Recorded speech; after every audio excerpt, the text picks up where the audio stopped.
The Baku GP was a little bit of, that quote, play silly games, win silly prizes. I feel like that is what McLaren is doing with the Drivers' Championship. They should have picked a lead driver a little while ago and kept with that lead driver. Now, I kind of think that lead driver is Oscar Piastri, but I don't know if there are contract things going on in the background, but they haven't committed to it. They haven't said it out loud. And I mean, at this point, Oscar Piastri is the championship leader, so McLaren would do well to put all of their eggs into the Oscar Piastri basket. Now, that said, Oscar Piastri had maybe the worst race I've ever seen of any Formula One driver in the modern era. So he crashed during qualifying, and then he had a false start in the race, and then he also had a stalling issue. So he went from, I can't remember what place he was in, down to 20th. And then if that weren't enough, he crashed out in the first lap of the race. And so I can't lay claim to this analogy or this comparison. I think it was Matt and Tommy on is it the P1 podcast? I can't remember. Not that they're watching the show, so sorry for not citing you correctly.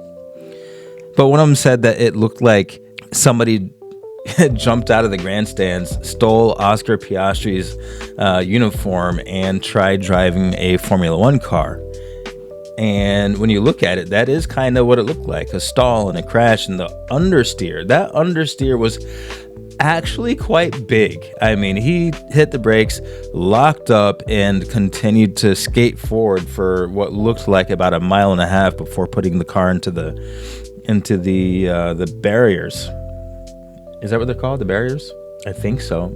Anyway, it just was not a good look. Now, that left Max Verstappen wide open to win the race, and the Red Bull car, if you're looking at the last race and this race, Max Verstappen actually won this race by 14.6 seconds. That is a huge margin in Formula One, and so I think it is safe to say that the Red Bull car or cars are kind of fast again. Yuki Tsunoda ended the race in 6th. I mean, both Red Bull cars in the points. Yuki Tsunoda was 33 seconds behind Max Verstappen. But if you look at the runner-up to Max Verstappen and George Russell, he was at 14.6 seconds. So that's actually a pretty tight grouping of the lead pack, and Yuki Tsunoda was right in there. Now, is that enough to secure a seat for Yuki Tsunoda over at Red Bull next year? I'm not sure, because unfortunately for Yuki, but very fortunate for Liam Lawson. Liam Lawson ended up in 5th place in a Racing Bull, and Isaac Hadjar ended up in 10th place in a Racing Bull as well. So it kind of stole the thunder from Yuki Tsunoda's achievement. Does it mean that the second car over at Red Bull is getting a little bit better? I do think so. I don't know if Yuki's going to have a seat with Red Bull next year. I kind of think that, unfortunately, he is probably going to be a reserve driver for someone, because there are so many other strong drivers on the grid right now. George Russell. Let's talk Mercedes for a second. Actually, yeah. No, let's finish talking about Max Verstappen. So Max Verstappen could actually still win the championship. Is it going to be a difficult rest of the season for him to do so? Yeah, absolutely. He would have to win 5 more, I think, of the 7 races. And then Piastri would have to average a 6th place finish or worse for the rest of the season in order to have Max Verstappen catch up. Is it possible? Yeah. Is it likely? Probably not. Oscar Piastri isn't the kind of driver to to consistently make mistakes.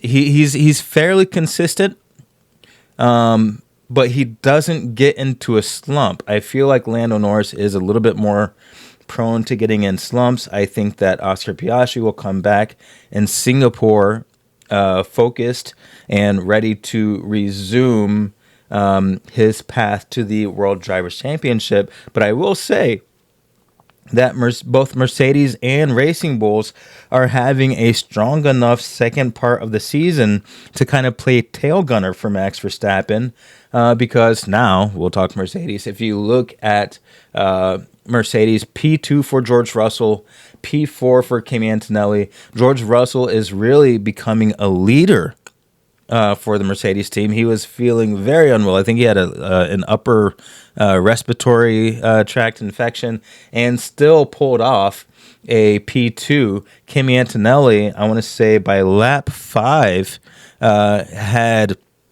he pulled a really, really good move on George Russell to the inside on one of the tighter turns, did not crash, and kind of successfully pushed George Russell over to the side and continued on and put George Russell behind him. Now, again, Russell did end up, in the lead at the end of the race, but Kimi Antonelli is showing some signs of the brilliance that Toto Wolff was betting on. So I think it's time for Toto Wolff to just kind of settle in with his two drivers, move into 2026, and appreciate the leadership that George Russell is showing and the promise that Kimi Antonelli is showing.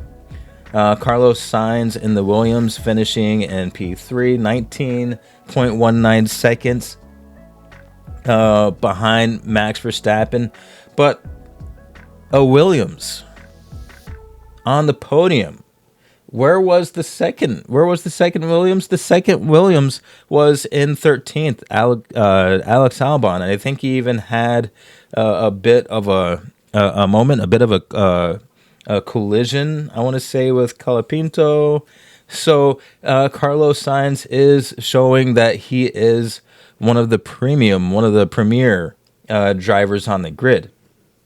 Let's go down to Ferrari. Lewis Hamilton starting in P12, gaining all the way up to P9. Now, at the end of the race, Lewis Hamilton did have a tire advantage. He had a position swap with Charles Leclerc and entered up into that DRS train that I think was occupying P4 through P7. Lando Norris got stuck in that same DRS train. Now, something that I will say about Lewis Hamilton is toward the end of the race, Ferrari did ask Lewis Hamilton to give the place back to Charles Leclerc, but there is kind of that champion mindset, and it is just so hard to give up a place that I think Lewis Hamilton did press on the brakes for Charles Leclerc to get by, but he did not press the brakes hard enough, wink, wink, and so they ended up in P8, P9, respectively. I don't know if there was any fallout from that. I think that is just the nature of racing drivers, and I think actually Lando Norris would do well to kind of learn from that, because Lewis Hamilton is not giving up places for anybody. Max Verstappen definitely is not giving up places for anybody. And I think if Lando Norris, even in the season prior to this, in 2024, and in this season, if he kind of had a little bit more of that killer instinct, I'm not sure if he would be in the position that he is in right now, because Lando Norris is, in my opinion, the faster driver. He just has to get his elbows out a little bit more.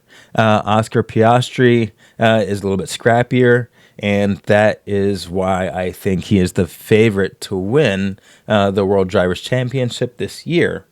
Do I think he would have won if the Red Bull car would have gotten sorted before this part of the season?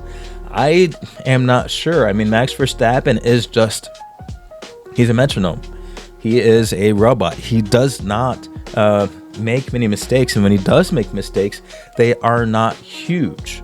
I think that with McLaren, the mistakes are a little bit bigger and a little bit more costly. Luckily, they had a very fast car, very, very dominant car through the first half of the season, and I do think that they are going to survive the remainder of the season and bring home both the drivers and the constructors championship. Now, let's go and talk about Mercedes versus Ferrari in the constructors championship. Let me see. I'm gonna go over the teams here. Oh, that's not the view I wanted. Team standings. So, ladies and gentlemen, Mercedes is now in second place. 290 constructors points to Ferrari's 286 constructors points. Given where Ferrari has been so inconsistent, I don't know if Ferrari is going to be able to come back and take second place away from Mercedes again. As a matter of fact, Ferrari might find themselves prey to the Red Bull racing team. Red Bull is at 272 points. Max Verstappen's very fast. Car number 2 with Yuki Tsunoda in it is doing a lot better. And Red Bull Racing is at 272 points with Ferrari at 286. They might pull it off. They might pick up P3. Who knows? All I know is I hope that Ferrari has been collecting data or something for 2026, because right now, if they don't come out of the box, jump in the ring swinging, then I think that 2026 is going to be a wash for them.